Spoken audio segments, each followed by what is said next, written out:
Anyway, what have we got today? So, Diamond DA50 RG was announced officially, or order books opened or something on it today. So we're going to chat about that.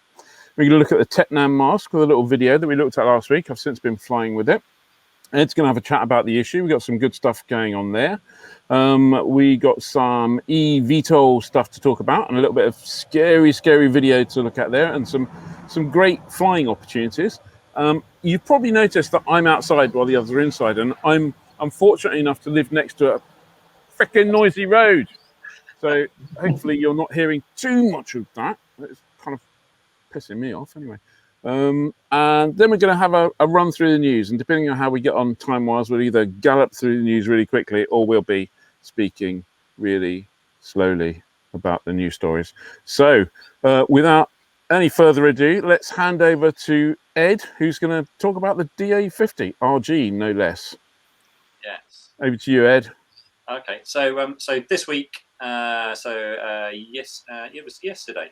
Diamond announced that the Diamond DA50 it's basically the official announcement. It's we'd all seen some proof of concept images of it at Friedrichshafen a year ago, and now they've made the official announcement. The aeroplane is so plenty of photos of interior and exterior, and they've announced some specs. So useful load is 559 kilos. It's a 5-seat aeroplane. It's the first production aircraft that's going to be fitted with the Continental CD300, which is a V6 turbo diesel, and that gives 300 horsepower on takeoff with 270 horsepower max continuous. And just I'm looking at it, it's, you know, Diamond do some really nice work, and funky paint job aside, I quite like the blue, but I'm not sure about all the other swooshes. But you know, this is typical Diamond quality. It's got 189 litres of fuel. They're quoting max speed at 16,000 feet as 181 knots true airspeed. And I'll point out as well that these are Diamond's prototype figures at the moment, and they're very keen to point out that they're subject to change. But you know, they're usually relatively on the money. Stall speed is 57 knots. Climbs at 1,000 feet per minute. Max range with 30 minutes reserve is 750 nautical miles. Fuel consumption, they give us 34 litres an hour, which is pretty incredible, really, for something that's, you know, that's producing 270 horsepower. How much is it, Ed? Sorry? How much is it? How much is it? Well, yeah. You see, that's the problem. Diamond don't really like to talk about price. It's almost like you have to play.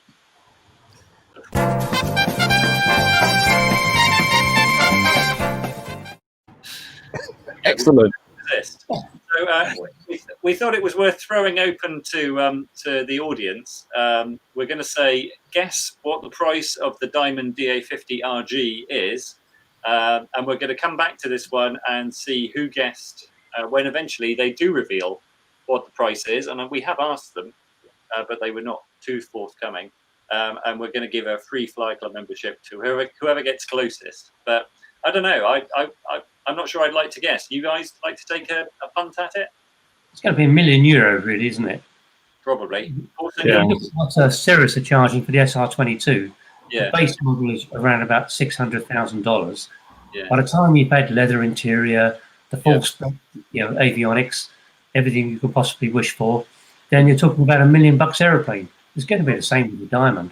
Probably, and it's, you know, it's 5 seats and G1000 NXI. It's got all the toys. It's going to be a very capable machine. It's worth noting actually that obviously people will point this out when you make the comparison to the Cirrus, is that it doesn't have a parachute. But you never know with Diamond. In the past they've talked about having a digital parachute. They've collaborated on Autoland activities with I think it was Aurora Flight Sciences in the States at one time, who got bought up by Boeing. But they've looked at that kind of thing, and you know, with all the Garmin kit that has in it, it's not a stretch of the imagination to imagine that, you know, they could look at that in the future, and the next generation of Autoland might be fitted to something like that. So it's an interesting one, but phenomenal aeroplane, and in a time when it's very rare do we see a brand new aeroplane coming to market. That it's nice to see that. So not quite certified yet, but I think they're talking about that slightly later this year, and FAA certification at sometime next year. Looks like Ian's Darth Vader video has popped up. Yes, so we're clearly moving on to the next item. No, we weren't. We're sticking on this item. He's fiddling around. One interesting point that Ian raised just before we came online is that actually one of the biggest concerns with the DA50 is, will it fit in my hangar? Because it's got a massive wingspan. It's 13.4 meters or 43 foot, and a Cirrus is 38 foot or 11.7. So, and I know people in the past who bought Diamonds and found that they needed a hangar upgrade because Diamonds are known for being long-winged. So. I did actually think that it might be because it's given the Diamond an edge on something like stall speed or landing speed. But in fact, the Diamond stall speed is quoted at 57 knots, as you said. That's fully configured. Whereas a Cirrus SR22 is 59. So it's not that big a difference. No. Yeah. I have to say, the Diamond wing is a fantastic wing. Whoever designed that wing did an amazing job. It's probably one of the... Yeah. And as we said before, who doesn't prefer a stick between the legs to a side stick? I don't know, Dave. Who doesn't? People being able to retract the gear always ticks the box, doesn't it? So, yeah. And of course, it has got a diesel engine in it, which means it burns Jet A1, and therefore is for a lot of the world outside of Northern Europe and USA, where avgas is not so easily available outside those two markets. A turbo diesel burning Jet A is a very good thing. Yeah. It's probably no stretch of the imagination to think that Cirrus must be if they haven't got a secret project trialing that engine in a Cirrus airframe, I'd be really surprised. No. I'd be really surprised as well. I suspect they've been flying it for a while. Who knows? Yeah. Who knows? That is just speculation on our part. No, we don't have any insider information. Yeah. So come on, Diamonds. Come on, be upfront with your pricing. If you open your order book, then what do they say? How much would you like to pay for that? I don't know. I think that's worth £15,000, please. Of course, take 3. Would you like to eat for that? Yeah, a little bit. I don't know. You'd want a little bit of transparency, wouldn't you? Nick Jensen's going for 1.2 mil. That's quite a lot. Whatever happened to the SR21? Very good question. What did happen to the SR21? Well, nothing, frankly. I think it got cancelled. People got their money back. They were going to have a load of SR21s going out to Abu Dhabi or Dubai or somewhere, one of the Emirates. But nothing really happened. I think we did see the SR18, didn't we, recently? Which when you say recently, I think that's going back a couple of years. There were photos popped up on the internet of what looked like a much simpler, smaller aeroplane, and the speculation was that it was possibly Rotax powered, and there was some talk of it being possibly 3 seats, designed for the kind of training market. Very interesting. But since then, Cirrus have launched the SR20 track, haven't they? So it's filled that gap. Yeah. So can we move on? Can we move on? So basically, last week I did my little Darth Vader impression with this, and I've been flying for it. We've been flying with it, I should say. So here is what happened. Okay, I guess you can probably still hear me, but as you can see, the sound is a little bit more muffled. First impressions are visibility is good, it's not impaired. It's good, and this mouse pad is actually removable, so if it gets just this front right here, if it gets scratched or damaged, you can remove it and replace it.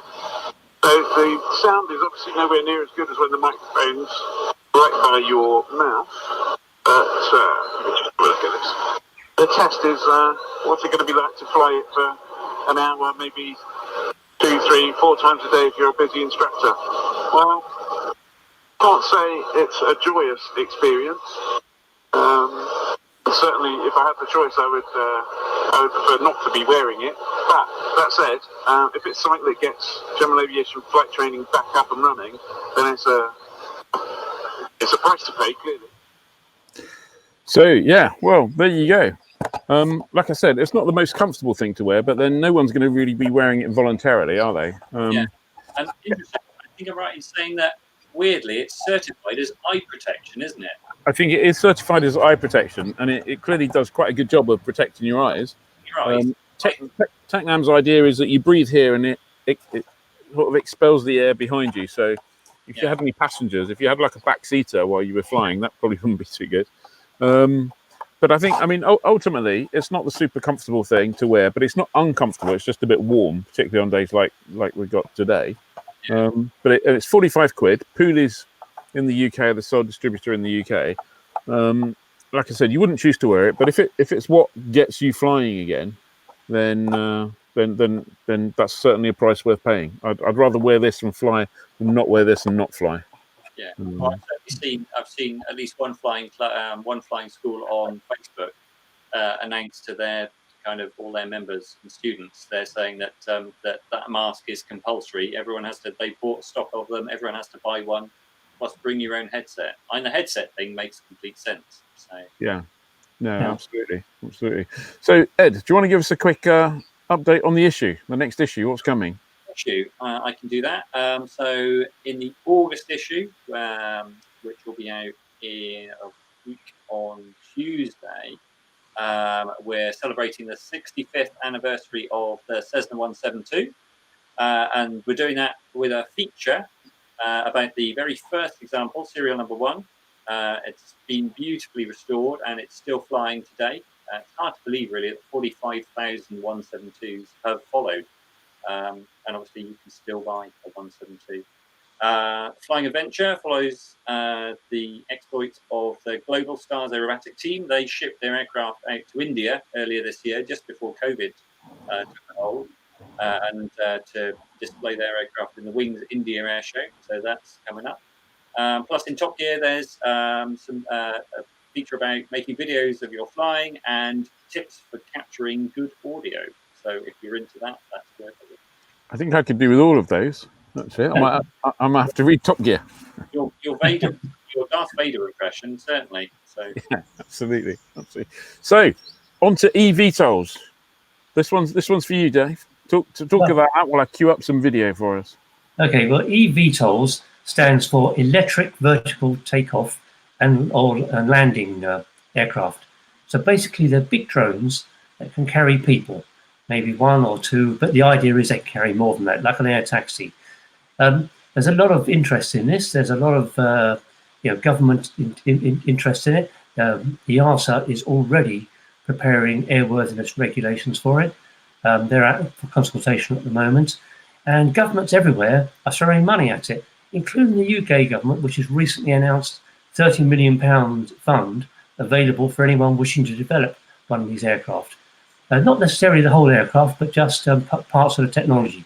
Because if you imagine, it's not just the fuselage. You've got to have the whole propulsion system. You've got to have the flight control system, which is quite complex because your flight controls are basically lots of propellers pointing upwards or sideways. So it's a fairly complex thing to do, but a lot of interest. But it doesn't always go quite according to plan, does it, Ian? No, absolutely not. Let's just take a quick look at this. Where are we? There you go. Let's turn that. So the Dubai police are always behind kind of super new technology, aren't they? But they're kind of committing to use this hover bike in their kind of catching criminals thing. But I think if you press play, it's probably just slightly terrifying. This was a great demo, I thought. Yeah. Someone chasing people who go too fast.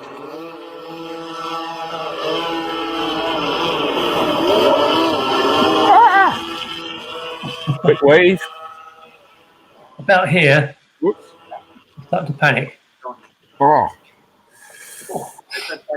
That's about as close as it gets to flying a blender, isn't it? That is terrifying. Yes. That is not great, is it? I believe the EASA certification will probably protect us from such things. Let's hope so. Searching for a way to build your Hang on a e-commerce website? second. Go to Fiverr.com.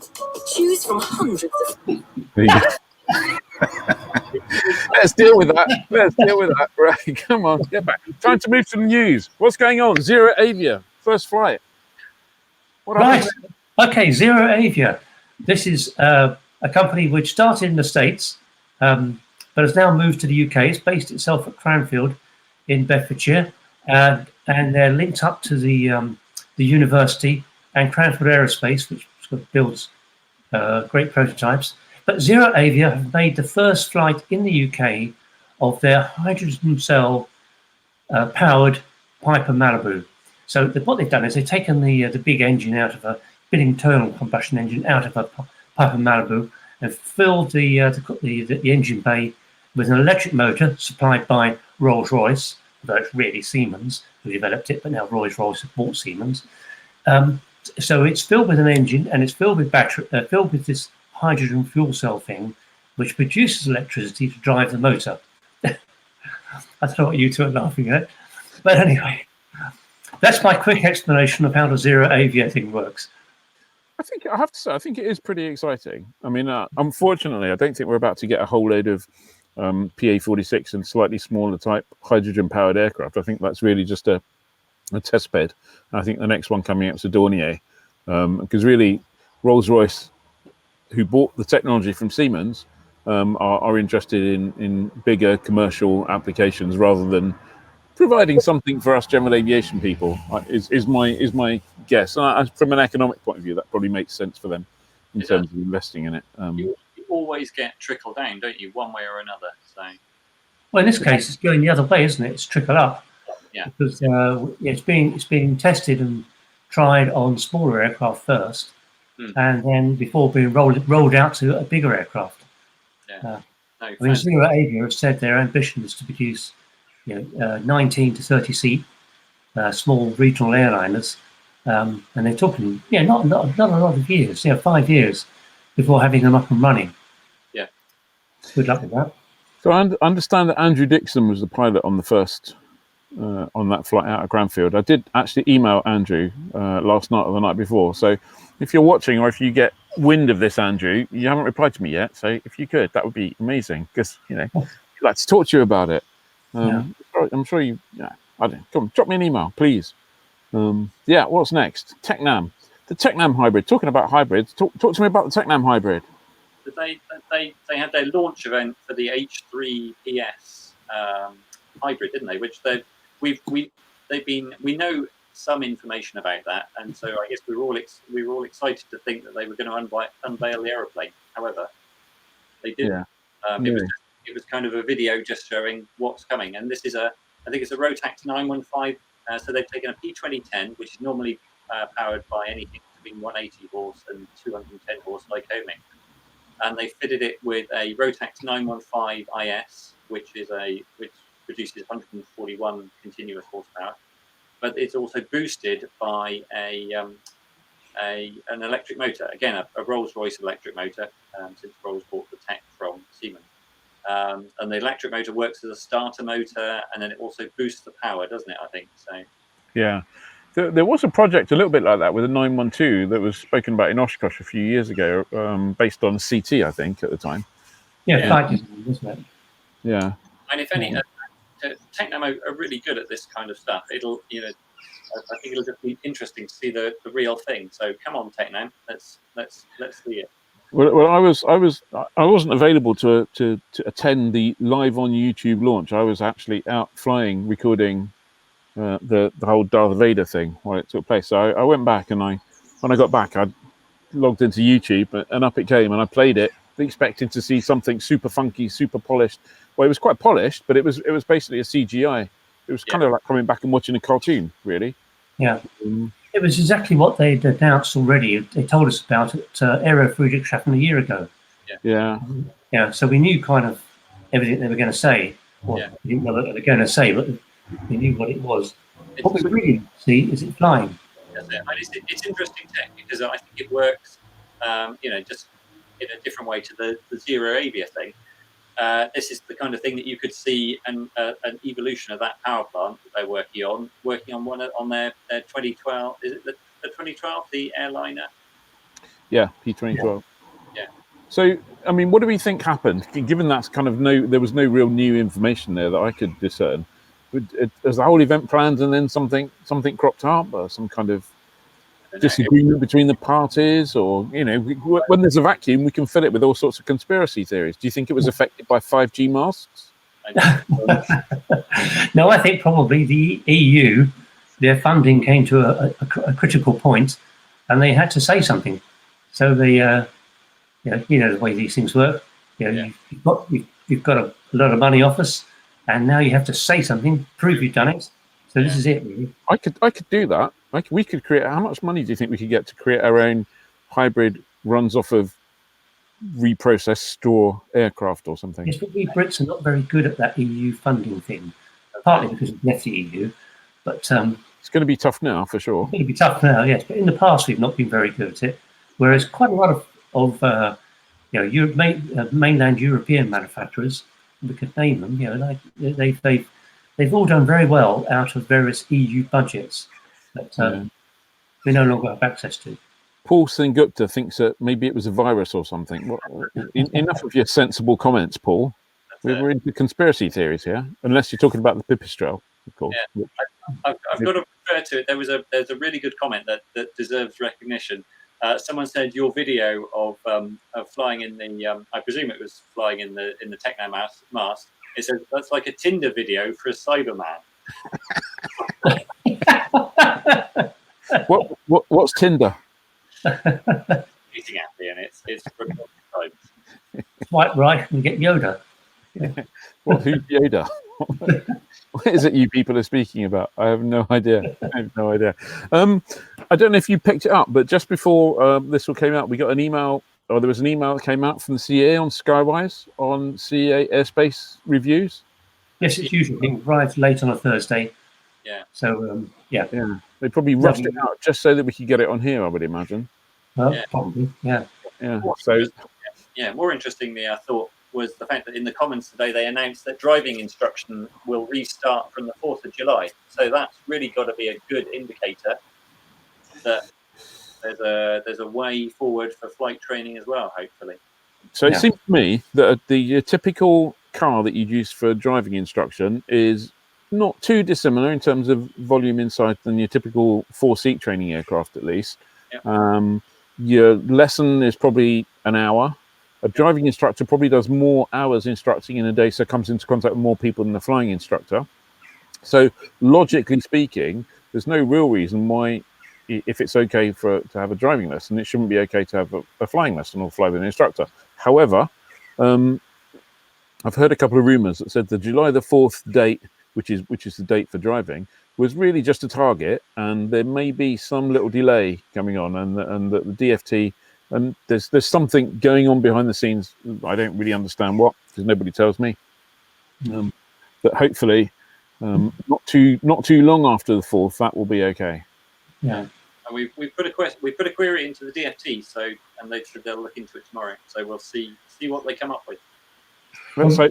Yeah, the professional flight schools are all using these heat sensors, temperature takers. It's almost like having something applied to your forehead as you walk in.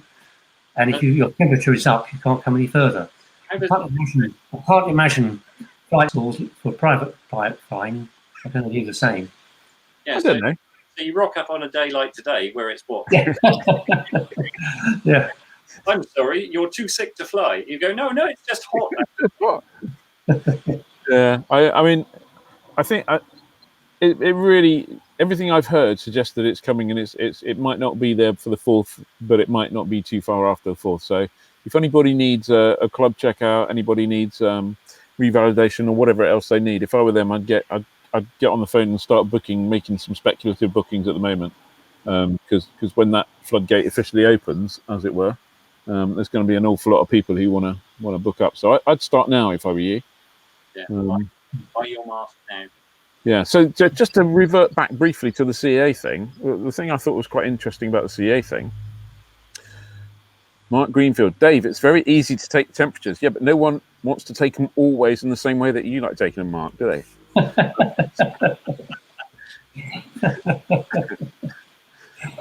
So the CA thing, every 2 years now, there's going to be this kind of thing where that they first of all they take a piece of airspace and they consider whether it's actually working, and whether it's not working, whether there's any safety issues or all the other stuff. And if it isn't, or if it's, for example, people not getting crossings, or if it's not as busy as it should have been, hopefully that'll come for review.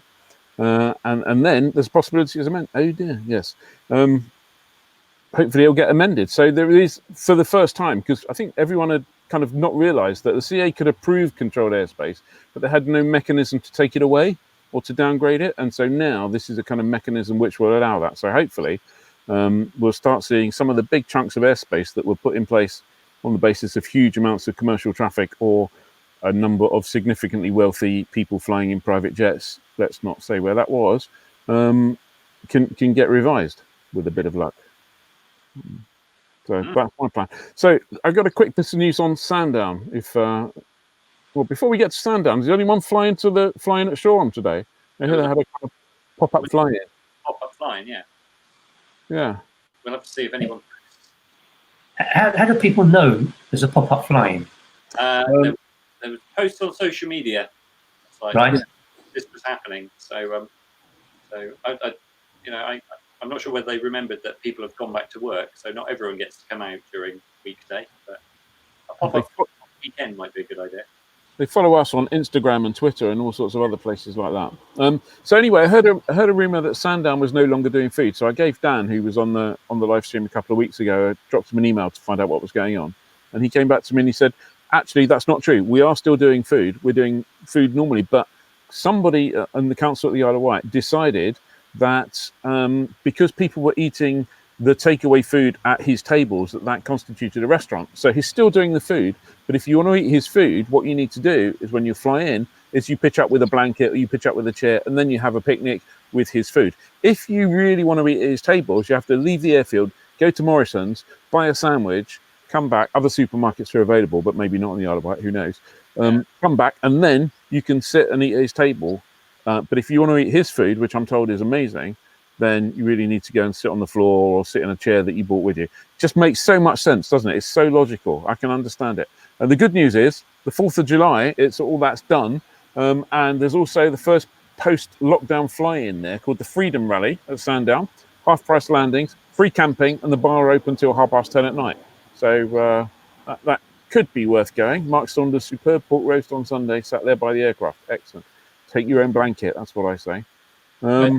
I tell you what, it's been fantastic to look across social media. I saw pictures of Sleet Airfield. That was rammed full of aircraft, and they've had some of the cheapest fuel going.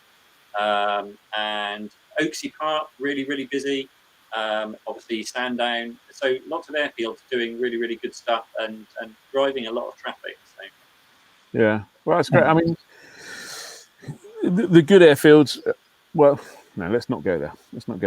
I haven't got time to clarify that, but so I'm going to see if I can get to the Sandown fly-in, but I'm not going to camp. You can camp overnight there, but I've done camping. That's mine. Don't need to do that anymore. Cool. Has anyone got anything else? We're got about just under a minute to go. Well, you can always take a look at the beaches like Bournemouth, Durdle Door, Southend, and think, no, I'm going flying. It's much better idea. I think I'm giving the beaches a miss. This will be Ian's finely crafted pint of beer. Yes. Join the Flyer Club. Yes. bit.ly/the Flyer Club. You notice how it fits. You notice how it fits the style book perfectly to the character. I don't know what typographers do, frankly.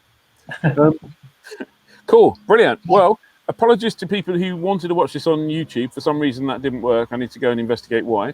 It clearly worked on Facebook. Scorchio day. I think it's going to be another nice day tomorrow. Has anyone seen the weather for the weekend? Yeah, I think there's a possibility of turning a bit stormy and a bit rainy, but it'll probably work itself out. But I think make the most of it while you can. Make the most of it. Good for the lawn, but maybe not so much for flying if it's stormy, I guess. If you're a Flyer Club subscriber, check out the Simon Keeling weather forecasts. Yeah, Yeah. You get early access to the Simon Keeling weather forecast if you're a member of the Flyer Club. Yet another benefit, along with the 6 landing fees and all sorts of other things. So just a quick look here. David Whitcomb, hi David. He flew to Shobden. It was really busy. Yeah, you still got your 5-mile excursion thing in Wales, haven't you?